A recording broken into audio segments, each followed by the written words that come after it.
Estamos de vuelta aquí en Noticias 24, son las 6 de la tarde con 3 minutos.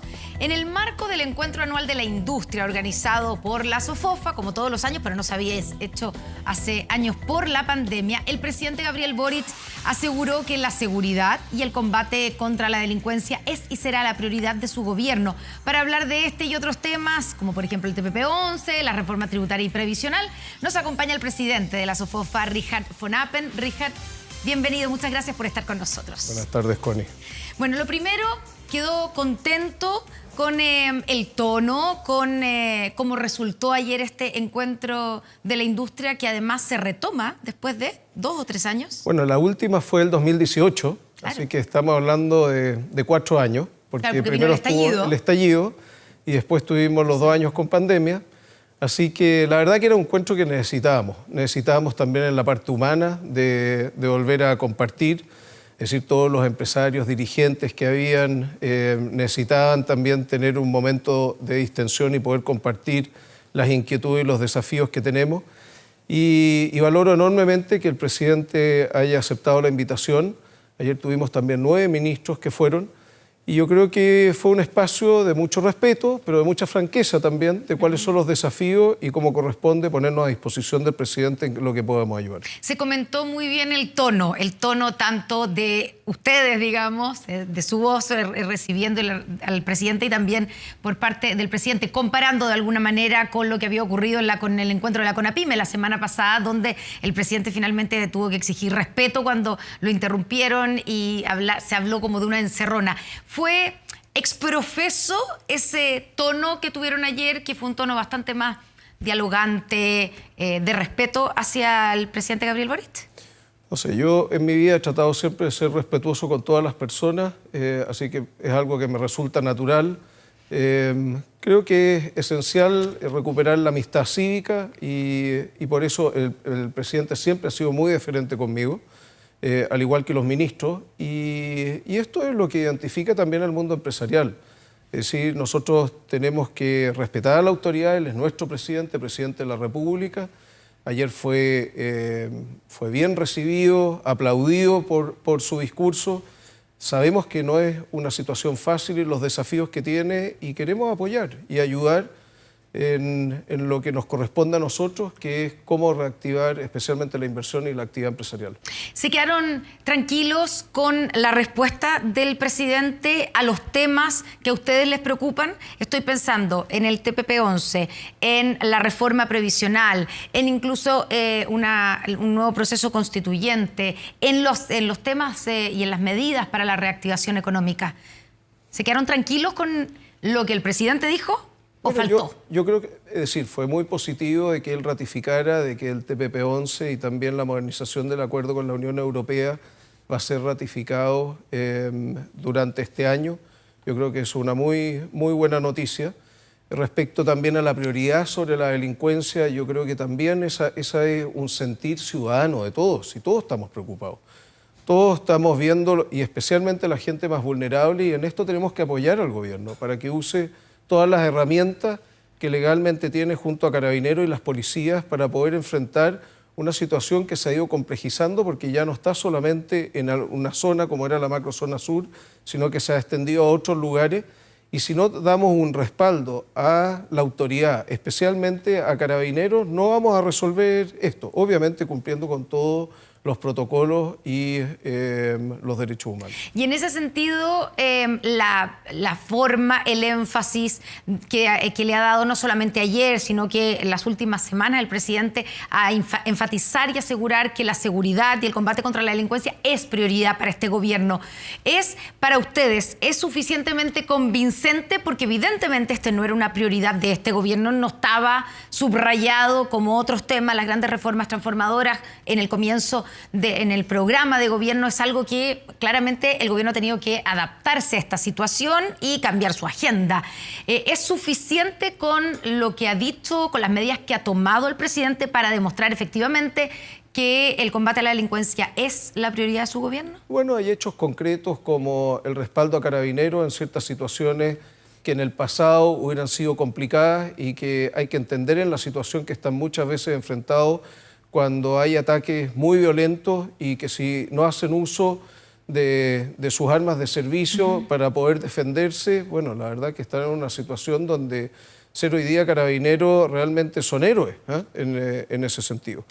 Y yo creo que el respaldo que le dio a la institución, lo que han estado haciendo de ir evacuando el comercio ilegal en el barrio Mex, también en el metro, y hay otros programas que están hoy día funcionando. Bueno, yo creo que efectivamente hay medidas que se están tomando, pero yo creo que no son suficientes porque tenemos todavía situaciones muy críticas, especialmente en la macrozona sur, lo que está ocurriendo respecto a las amenazas, la quema de camiones. Seguimos viendo esta situación y hay que entender que estas no son las empresas forestales grandes. Estos son contratistas que son pymes, son gente que con mucho esfuerzo ha puesto su capital y se lo quema, muchos de ellos no tienen seguro.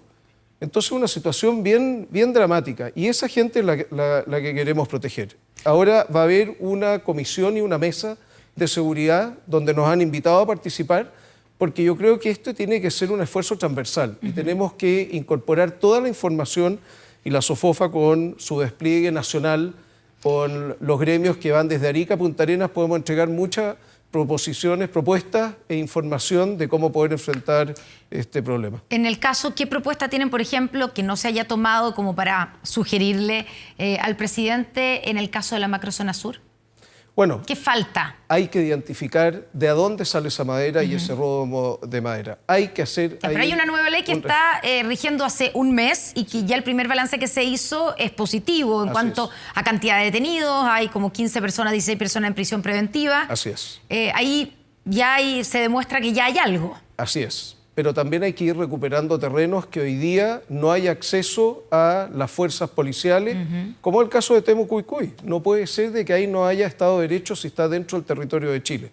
Entonces se tienen que ir tomando pasos para ir recuperando esos terrenos y poder ir aislando a estos violentistas, porque finalmente hay mucha gente que hoy día vive amenazada, no solamente por su vida, sino también por su trabajo, y eso es inaceptable.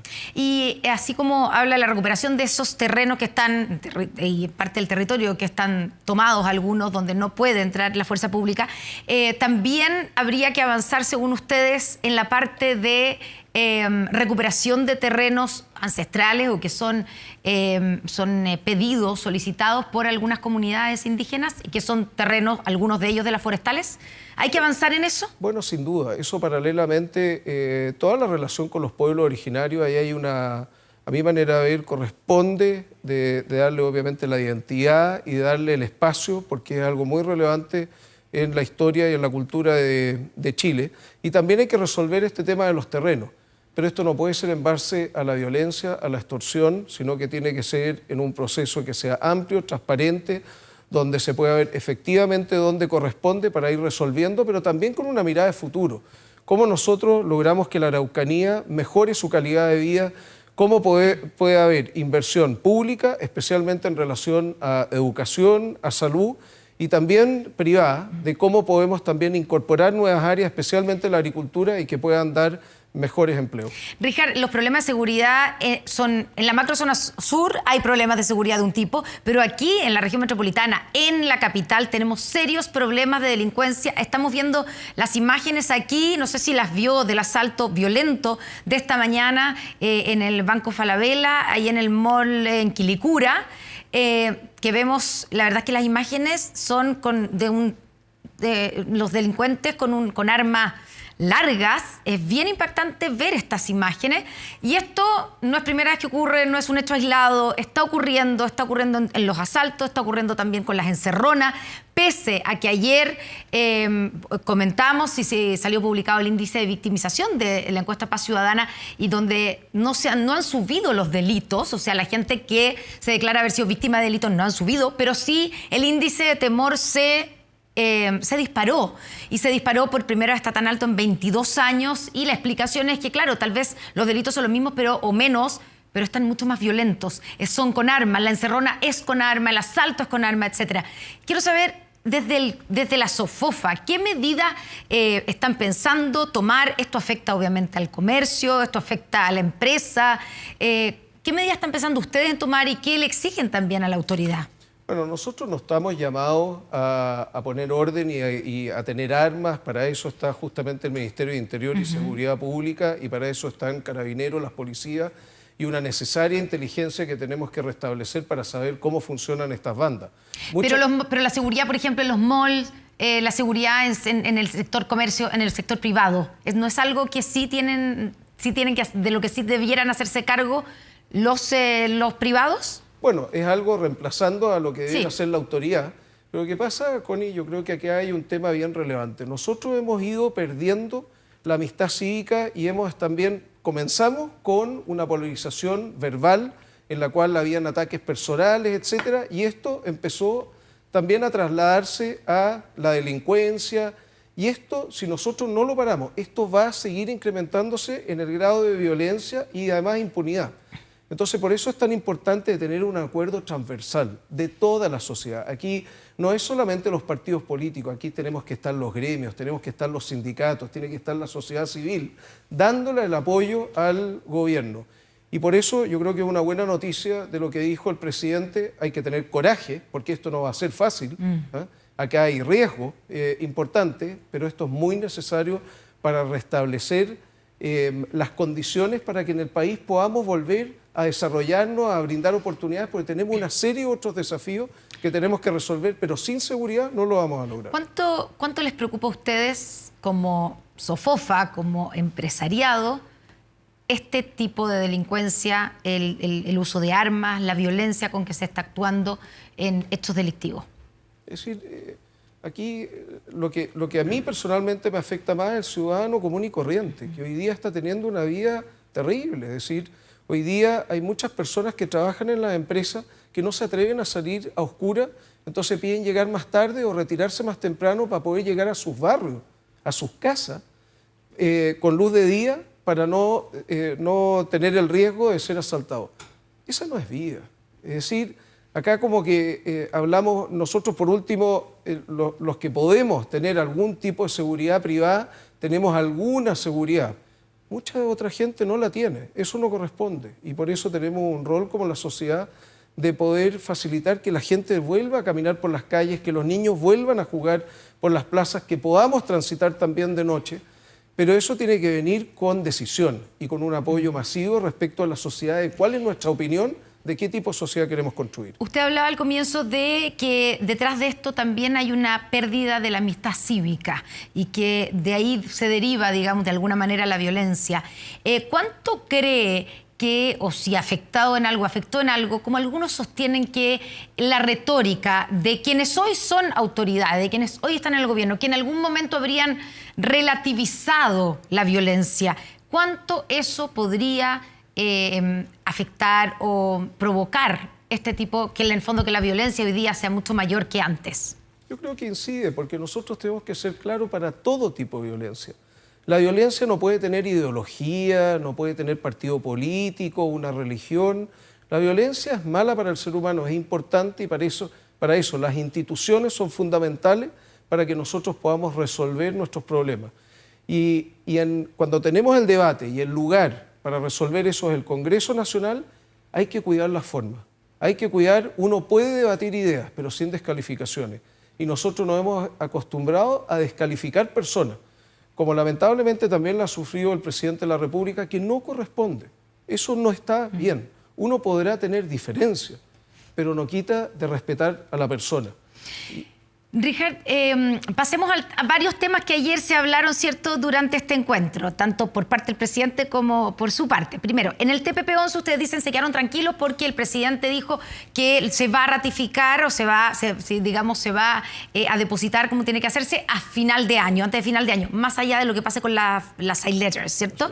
Ya, eso los deja tranquilos, pero las palabras del presidente, el presidente fue súper claro en decir que había partes del TPP-11 que a él no le gustaban, que a él le parecía que no le hacían bien a Chile. ¿Qué le responden ustedes? De que el presidente va a ir ahora a la PEC y se va a reunir con sus pares, y como lo dijo ayer, ahí él se va a dar cuenta el prestigio que tiene Chile y la importancia que tiene que nosotros seamos parte de ese grupo. Es muy importante porque nosotros se nos abren una cantidad de oportunidades. Yo comparto lo mismo con el presidente, de que si nosotros hacemos bien las cosas, Chile yo soy muy optimista respecto al futuro de Chile, no solamente para resolver nuestros problemas respecto a los derechos sociales, sino que sea un país de oportunidades y que nadie se quede atrás. Entonces ahora, donde vamos a estar presentes, tanto en la Alianza del Pacífico como en la PEC, es bien relevante darse cuenta de que Chile es escuchado. Nosotros somos un país relativamente pequeño dentro de la PEC, pero somos muy respetados. Y eso nos lo hemos ganado haciendo bien las cosas. Hemos cometido errores, sin duda, pero los avances en los últimos 30 años es algo visible, notorio para muchas personas, como él mismo dijo ayer con la señora que encontró en la granja, que vivía en una casa con piso de tierra y hoy día tenía su casa propia y la había cambiado fruto de su esfuerzo y de las oportunidades que había tenido. ¿Está equivocado el presidente cuando dice que hay aspectos del TPP-11 que no nos hacen bien? No, pueden haber razones y lo de las side letters es algo que es válido. Ahora, ponerlo como condición yo creo que no corresponde. Pero de que sigan enviando y esperando la respuesta de los países me parece que es correcto. Ya, veamos el tema de la nueva Constitución. Usted ayer llamó la atención también en su discurso, hizo una propuesta súper concreta. Mientras está todos los diálogos constituyendo viendo cómo es el nuevo órgano que va a redactar la Constitución, usted de frentón planteó que la Constitución sea redactada por el Congreso, que ellos tienen la legitimidad, el poder constituyente, y por lo tanto que ellos la redacten y que sea sometida a votación en un plebiscito de salida. ¿Por qué usted cree que esa es la mejor opción? Y si nos puede explicar bien cuál es la propuesta. Yeah. Porque en este minuto es como contraintuitivo. Sí, pero yo quiero aclarar que esto no tiene nada de político, sino lo que yo estoy planteando es un tema institucional. Cuando institucionalmente resolvimos el grave problema que tuvimos el 2019, en el cual se decidió de que iba a haber una convención constituyente, y esa tuvo todas las facilidades, fue elegido, los miembros, tuvieron todo su trabajo, y finalmente, y era muy importante de que ese borrador no bastaba, a mi manera de ver, era legal, pero no bastaba de que tuviera un 51 o 55%. Porque la Constitución es la hoja de ruta, es lo que nos une a nosotros detrás de un sueño país y nosotros necesitamos tener una hoja de ruta que tenga un 70-80% de apoyo. Como eso no resultó, hoy día ese poder volvió al Congreso. El Congreso ha sido elegido porque lo que están planteando es que los que vayan a proponer un nuevo texto tienen que ser elegidos. Bueno, el 80% del Congreso fue elegido hace menos de un año. Tiene la misma legitimidad que cualquier convención. Y además es muy importante para qué está el Congreso. Este es su deber. Esto no es solamente un privilegio, este es un deber. Y estoy seguro de que el Congreso no puede desaprovechar esta oportunidad de mostrar de que los grandes acuerdos se instalan ahí. Ahí se van a lograr. Y estoy seguro que para eso se hicieron las reformas también de 4/7, justamente para poder implementar, y hubo acuerdo transversal. Entonces no veo la razón de no tomar esa responsabilidad, asumirla, y yo estoy bastante convencido de que van a poder lograr un texto probablemente más minimalista, con menos artículos, pero que va a tener un amplio apoyo y poder entonces mirar el futuro con optimismo, unido y en paz. Ya, entonces para aclararlo bien, ¿es el Congreso el que debiera, según usted, redactar la nueva Constitución o el que tiene que guiar el proceso? Bueno, eso lo tienen que resolver, pero el encargado, ahora ellos pueden traer expertos, a mi manera de ver debieran incorporar varias instituciones de la sociedad civil, debieran ir a los territorios, tanto los senadores como los diputados. Hay suficiente material que se levantó en el proceso de la presidenta Bachelet y en el proceso reciente. Entonces hay una cantidad de información que yo no tengo poca duda de que va a haber un buen texto que se va a preparar, como digo, con la ayuda de distintos grupos, pero lo importante es que esto tiene que estar liderado por el Congreso. Ya, pero según usted, dígame si estoy entendiendo bien de sus palabras, ¿usted no cree que sea necesario elegir un nuevo órgano constituyente, ya sea 100% electo o mixto, para redactar la Constitución? No. Basta con el Congreso y este Congreso debiera redactar esa Constitución. Pero si ellos han sido elegidos democráticamente, son nuestros representantes. Yo voté igual para ellos como voté para los convencionales. ¿Cuál es la diferencia? ¿Y no se le debiera preguntar en un plebiscito de entrada, en ese caso a la gente, quién debiera redactar la Constitución y ponerle como alternativa el Congreso? Pero si ese proceso ya lo hicimos. Ya, pues no salió el Congreso como la elección. Salió No, que la mayoría... salió, para eso se hizo la convención. Y la mayoría dijo, ¿usted cree que ahora cambiaría si se le pregunta a la gente? ¿O ya le preguntamos a la gente? No, yo creo que la gente hoy día, es que este tema, yo no entiendo tampoco por qué los parlamentarios no defienden este derecho y esta obligación que tienen, porque este es su rol. Esto es como si yo fuera gerente y yo no tomara decisiones. Es decir, esto es algo que nosotros esperamos. Lo que pasa es que el Congreso, como no se ha podido poner de acuerdo por otro problema que tenemos, por la cantidad de partidos, que es una discusión aparte y es un tema político, es importante de que logren acuerdo. El país necesita certeza, Connie. Nosotros no podemos seguir en este mar de incertidumbre porque estamos afrontando una situación compleja, económica, pero también en lo social. Y tenemos que ir tomando pasos y nosotros estamos colaborando para resolver el tema de pensiones, pero todavía tenemos pendiente resolver los temas de salud y educación que debieran ser parte de la discusión constitucional. Ya vamos a ir a esos temas, no los vamos a dejar fuera, pero quiero solamente para acotar la propuesta que usted está haciendo, porque nadie más ha hecho esta propuesta. Al menos no públicamente. No es la primera vez que soy minoría, así que me he acostumbrado a... Ya. Y una de las... Claro, cuando decimos efectivamente el Congreso tiene el poder constituyente, por eso están en este minuto representantes de todos los partidos que están en el Congreso negociando las bases constitucionales y la fórmula, ¿cierto? Pero incluso para ponerse de acuerdo en eso han tenido problemas. Entonces uno se imaginaría poniéndose de acuerdo para redactar una nueva constitución. Pero además tienen que hacer toda la tarea legislativa propia de un gobierno además que se plantea horizontes grandes y ambiciosos en términos de transformaciones, como usted mismo dice. Pensiones, tributaria, reforma a la salud. Entonces, ¿en qué minuto van a dedicar a redactarse una constitución? Es por eso, y ese es como el origen de por qué no solamente en Chile, en varios otros países se le encarga a un órgano distinto, órgano constituyente, asamblea, que solo se dedique a redactar la nueva constitución, si no, no va a salir nunca. Pero tenemos tanta información.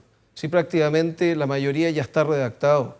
Si lo que tenemos que ponernos de acuerdo es cuál es el contenido. ¿Está redactado en lo que fue rechazado o en qué parte? En una parte hay cosas valiosas del trabajo que se hizo en la convención. Yo creo que todo lo que habla de darle mayor poder a las regiones, yo creo que hay consenso general del reconocimiento de los pueblos originarios y de que este es un país multicultural. Estamos también de acuerdo con eso, con los derechos sociales también estamos de acuerdo. Entonces, y están todos los cabildos que se hicieron durante el periodo de la presidenta Bachelet. Entonces hay suficiente material para poder hacer una buena constitución y para eso puede haber una comisión. Este es un tema relevante y puede estar apoyado por expertos para que también lo redacten bien. Yo no veo problema de que el Congreso pueda hacer ambas cosas. ¿Lo comentó esto con el presidente Boric ayer o no? No. Ah, ¿no? Pero bueno, pero se lo dijo públicamente. Ya, pero él después no le comentó nada acerca de su propuesta. No, y no tuvimos la oportunidad y quiero volver a insistir, esto no tiene nada de político, esto tiene que ver con un tema institucional. Las instituciones, y el presidente lo dijo ayer, es muy importante que las instituciones funcionen y las tenemos que respetar. Y en este caso el Congreso, que nosotros hemos elegido, este no es un Congreso ni designado ni nada. Entonces, tiene toda la potestad para llevar adelante este proceso. Ya, pero le pongo un último punto. En el plebiscito de entrada anterior, ¿cierto? Se acaban de cumplir 2 años de ese plebiscito de entrada. Además de que la mayoría, casi el 80%, votó por una nueva constitución. Así es. El 80% votó porque la constitución fuera escrita por un órgano 100% electo. Así es. Como ocurrió, por una convención. Así es. No por el Congreso ni por una mixta. Así es. Entonces, ¿por qué le hace pensar a usted que ahora sí el Congreso debiera ser el que legítimamente y que sea legitimado por la gente, que sea el Congreso el que redacte la Constitución? Porque ese proceso fracasó. Ese proceso tuvo todas las condiciones para resolver este problema y todos esperábamos de que saliera un texto con un amplio apoyo. Era lo mejor para Chile. Todos contribuimos para que saliera una buena constitución. Pero fracasó todo el proceso porque lo que ganó el plebiscito fue rechazar el texto, este texto, ¿cierto? Sí. Pero eso significa también, uno podría decir que eso significa que ya la gente también rechaza que sea un órgano 100% electo el que redacte la Constitución. Yo personalmente creo que sí. De que la gente, es decir, se le dio la oportunidad a esta convención para que resolviera, porque el texto es el fruto del trabajo de la convención, no es que haya aparecido. Entonces la convención era la madre de todo de este trabajo. No ocurrió, hoy día es la oportunidad, y yo creo además muy relevante, de que tenemos que validar a nuestro Congreso Nacional. En todos los países que tienen una democracia sólida, el Congreso Nacional juega un rol muy relevante. Y los mejores tienen que estar en la política, tenemos que seguir atrayendo talento, porque la política es fundamental para el desarrollo de los países y también las inquietudes de los ciudadanos. Y yo creo que el Congreso no puede desaprovechar esta oportunidad y yo al menos daría todo el apoyo para que hagan su trabajo, piensen en el bien de Chile, de que lleguen a grandes acuerdos y que salgamos con un plebiscito salida con 70-80% y mirar el futuro con optimismo. Richard, las pensiones, una de las reformas, ¿cierto?, que son importantes, son de las propuestas importantes de este gobierno. Usted habló de esta reforma. ¿Están ustedes también en el ánimo de participar, ¿cierto?, en esta reforma? Vamos a conocer el contenido concreto o completo en los próximos días, pero ya se sabe bastante, más o menos a grandes rasgos, de lo que se pretende hacer. ¿Qué preocupación tienen ustedes con esa reforma? Cuando se plantea que se aumentará la cotización, eso es evidente, lo han dicho todas las comisiones, que es necesario aumentar el porcentaje de cotización, pero que ese 6% que se aumentaría iría, por ejemplo, a un fondo solidario o iría a distintos fondos, pero con el objetivo de la solidaridad y no a las cuentas individuales.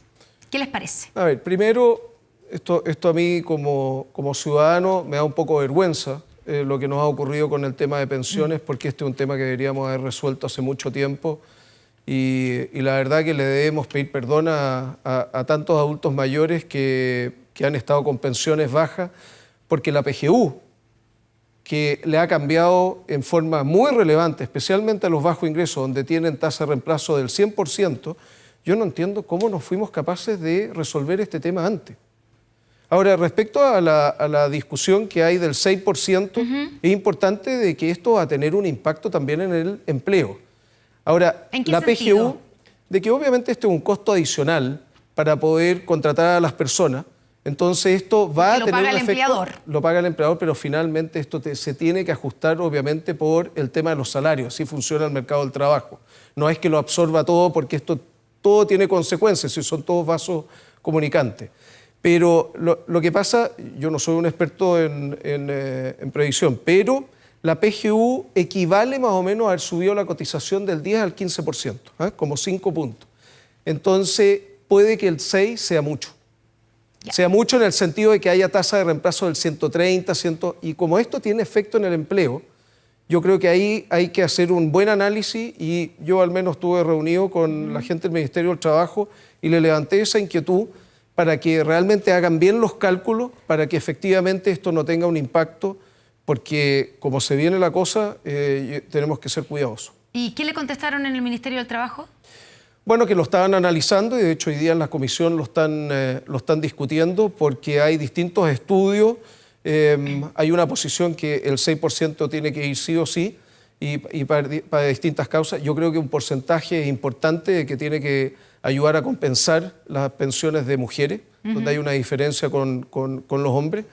Pero tiene que haber solidaridad entre género y también intergeneracional. Yo creo que una parte, yo personalmente creo que una parte sí debiera haber. Ya, o sea, usted no es de los que defiende que toda la cotización extra vaya a la capitalización individual, a la cuenta individual. No, porque finalmente, es decir, hoy día, por ejemplo, la PGU, de que es algo solidario, es verdad que lo pagamos todos, porque sale de los impuestos generales, es correcto. Nosotros no podemos tener gente de que tenga pensiones bajo 200.000 pesos. Bueno, hoy día están en 195 y el presidente puso la meta de llegar a 250 y se le agrega todo lo que es el ahorro individual y eso está llegando a tasas relevantes. Hay otro tema de que tenemos que trabajar también, es cómo mejorar la formalidad del trabajo, que ese es otro tema, porque cuando empiezan a subir estas cotizaciones, también hay muchas empresas que empiezan a decir, bueno, ahora voy a contratar informal, para no tener este problema. Así es lamentablemente en la vida, Connie. Ojalá no fuera así, pero esto tiene consecuencias y por eso hay que pensar bien las medidas que uno toma. Ya, ¿y hay algún otro aspecto que le preocupe de la reforma de pensiones? Bueno, lo otro que hemos dicho... ¿El fin de las AFP? Yo creo que lo plantean como el fin de lo que conocemos hoy día como las AFP. Es que ahí se ha mezclado siempre un tema. El sistema no estaba bien diseñado para que hubiera buenas tasas de reemplazo. Pero el manejo de los fondos que han hecho las AFP es bueno. Ahora hay estadísticas que lo han hecho en promedio nomás, no lo han hecho tan fantástico y tan malo. Respecto de cómo está su remuneración, yo creo que es algo que efectivamente hay que revisar, pero el trabajo realmente de preocuparse, yo creo que ahí hay gente profesional, que está muy regulado todo eso, y yo creo que esto ha ayudado porque no hay que olvidar que hoy día 70% de los fondos son por rentabilidad y 30% solamente por aporte. Reforma tributaria, otro de los temas que ya está en el Congreso. En el momento económico que estamos viviendo, estamos evidentemente en una crisis. Se ha dicho que los peores meses están por venir, que el 2023 va a ser peor que el 2022. ¿Es el momento para ustedes, desde el punto de vista de los empresarios, de llevar adelante una reforma tributaria o ustedes la chutearían, como se dice en buen chileno? No, Connie, yo creo que nosotros necesitamos certezas. Y yo creo que es el momento de discutir. Y uno puede ver de que pueda tener un grado de gradualidad, pero es importante que tengamos una reforma que ojalá no tenga cambio en los próximos 10 años. Porque hay que hacerla ahora. Es que yo creo que la discusión la tenemos que tener ahora. Y es una discusión también de qué tipo de estructura de impuestos queremos tener. Porque acá hay una discusión cuando nosotros decimos lo que Chile necesita es fortalecer la inversión y con eso el crecimiento, y cuando una parte importante de la reforma lo que está haciendo es un impuesto al ahorro, bueno, es contraproducente y eso se lo hemos dicho al ministro, y de que le hemos hecho propuestas alternativas que puedan recaudar algo similar, y donde estamos alineados es que se necesitan mayores recursos justamente para entregar los derechos sociales. ¿Cuál es la parte que a ustedes les preocupa, les hace ruido en cuanto a la reforma tributaria? ¿Es esta idea del impuesto al patrimonio? ¿Es la idea del royalty a la minería? ¿O la forma en que se está pensando? ¿Es también terminar con algunas exenciones? ¿Cuál es lo que más les preocupa? No, las exenciones no. El royalty de la minería lo está viendo la Sonami, así que ahí yo no me atrevo a opinar. Pero respecto al impuesto al patrimonio, el impuesto al patrimonio es un impuesto al ahorro, igual que el de las utilidades retenidas. Porque ¿qué es lo que pasa? Muchas familias empresarias tienen el 90% de su patrimonio en la empresa. Entonces, cuando tienen que pagar este impuesto al patrimonio, van a tener que retirar a través de dividendo la plata para poder pagar ese impuesto. Esa plata, que es el ahorro de años, porque y esas son las utilidades retenidas que quedan dentro de la empresa y que los empresarios no retiran, es la base para la inversión. Junto con eso se puede endeudar la empresa, obviamente, porque tiene una parte de capital y toma deuda con el banco. Entonces, debilitar eso, y lo que hemos visto de que esto podría significar que las empresas paguen entre un 60 y un 100% de impuestos, bueno, es contraproducente con lo que necesitamos. Necesitamos que las empresas reinviertan, y eso es lo que siempre ha promovido este sistema. Finalmente, una pregunta sobre este punto de la reforma tributaria. ¿Usted cree que, como está planteada, recaudaría lo que se dice que va a recaudar? Es que yo tengo ahí una opinión distinta, en el sentido de que el impuesto que vamos a recaudar más relevante va a estar en torno al crecimiento. Y lo que nosotros tenemos que hacer es cambios estructurales para poder retomar un crecimiento potencial que supere al que tenemos hoy día. No vamos a poder resolver los problemas con la situación que tenemos hoy día, y por eso, Connie, lo que yo digo, nosotros hoy día tenemos que discutir todos los temas. Es el momento de que entremos en una nueva etapa y resolvamos con políticas de Estado la situación de educación y salud. Y la modernización del Estado, porque tenemos que aumentar la productividad. Si no aumentamos la productividad, no hay forma de aumentar los ingresos reales. Y bueno, uno hoy día se sorprende de repente el sueldo promedio que hay de 450.000 pesos. Bueno, todos querríamos que fuera 1 millón, 1,5 millones más, que todas las personas pudieran vivir, pero eso no se puede hacer ni por un decreto ni por orden de magia. Esto tenemos que invertir en capital humano, en la formación de nuestros niños, de nuestros jóvenes, y muy importante también de cómo podemos fortalecer la formación técnico-industrial. Richard von Appen, presidente de la SOFOFA, muchas gracias por estar con nosotros esta tarde aquí en Noticias 24. Muchas gracias, Connie. Buenas tardes.